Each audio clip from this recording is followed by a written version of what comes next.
సర్వోన్నతుడైన యేసుక్రీస్తు నామమున మీ అందరికీ శుభోదయం.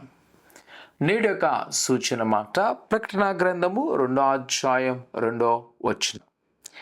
నీ క్రియలను, నీ కష్టమును, నీ సహాయమును నేను ఎరుగుదును. అపోస్తలుడైన యోహాను గారు కలిగిన ప్రత్యక్ష దర్శనాల్లో ప్రకటన గ్రంథం చాలా ప్రాముఖ్యమైనది. యోహాను సువార్త మిగతా 3 పత్రికల్లో ప్రకటన గ్రంథం యొక్క ప్రత్యక్షత ఆయనకు చాలా ప్రత్యేకమైనది. మరి ముఖ్యంగా ఆనాటి ఎంతో ప్రఖ్యాతులైన 7 సంఘాల గురించి తెలియబడుతూ ఆయన అంటున్న మాట, నాకు తెలుసు నీ యొక్క సహనము. ఆనాటి సంఘానికి దేవుడు తెలియజేస్తున్నాడు. ఎందుకంటే అప్పట్లో ఉన్న హింసలు భయంకరంగా ఉన్నాయి. యేసు నమ్మిన వారిని చంపే ఒక పరిస్థితిలో ఉండగా అని అంటున్నాడు, నీ యొక్క సహనమును ఎరుగుదును, కావున నేను నిన్ను బలపరుస్తాను. ఒక విధంగా ఆ సంఘం చదువుతున్నప్పుడు మనకు అనిపిస్తుంటుంది ఆయన కొన్ని వ్యతిరేకమైన క్రియలు కూడా తెలియజేస్తూ, కానీ వాళ్ళు మెచ్చుకునేది అంటే, నాకు తెలుసు నువ్వు ఎంత సహిస్తున్నావు, అదే సమయంలో నీ క్రియలు కూడా చాలా నాకు అవసరం. నిజమే, నువ్వు హింసలో బాగానే ఉన్నావు, అదే సమయంలో సాతాను కూడా దగ్గరగా ఉన్నావు.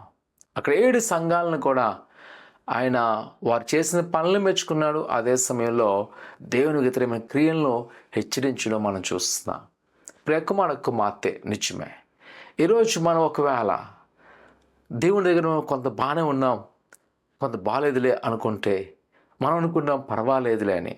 కానీ దేవుని దృష్టిలో ప్రతిదీ ఆయనకు చక్కగా ఉండాలి. మరి ముఖ్యంగా ఆయన పరిశుద్ధుడు కనుక మనమును పరిశుద్ధులమై ఉండాలి. ఆయన ఏ పాపమును, ఈ లోకపరమైన ఏ అపవిత్రతను మనకు ఉండకూడదు అన్నదే ఆయన యొక్క ఉద్దేశం. ఈరోజు నా ప్రియ కుమార్తె, నువ్వు ప్రభు యందుండు, ఆయనకు అనుకూలమైన మాటలతో జీవించు. ఇదిగో ప్రభు మనకు సహాయం చేయబోతున్నాడు. ఆయన తన కార్యములను నూతనపరచును. నువ్వు ఏదైతే అడుగుతావో, నువ్వు ఏదైతే కోరుకుంటావో దాని ప్రకారమే ఆయన కార్యములను సిద్ధపాటు చేయను. ప్రార్థన చేసుకుందాం. పరిశుద్ధులైన దేవానికి వందనాలు. అయినా నువ్వు యొక్క ఆలోచన ఎరిగిన దేవుడవు. ఆయన ఏదో ఒక దాంట్లో మంచుకుండి మరొక దాంట్లో చెడుగా కాకుండా మమ్మల్ని నూతనపరచండి, నీకు అనుకూలంగా మలచండి, నీకు ఇష్టమైన వారుగా మమ్మల్ని ఉంచి బలపరచమడుతున్న దేవానికి వందనాలు. నీ దీవెన, నీ ఆశీర్వాదంతో నింపండి, నీ కృపాక్షములతో నింపబడుతున్న దేవానికి వందనాలు.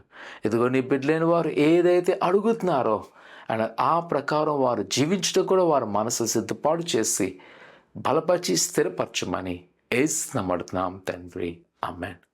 కడ వరకు ఆయన నామములో నమ్మకంగా జీవించండి. దేవుడు మిమ్మల్ని బలపరచును గాక, ఆమేన్.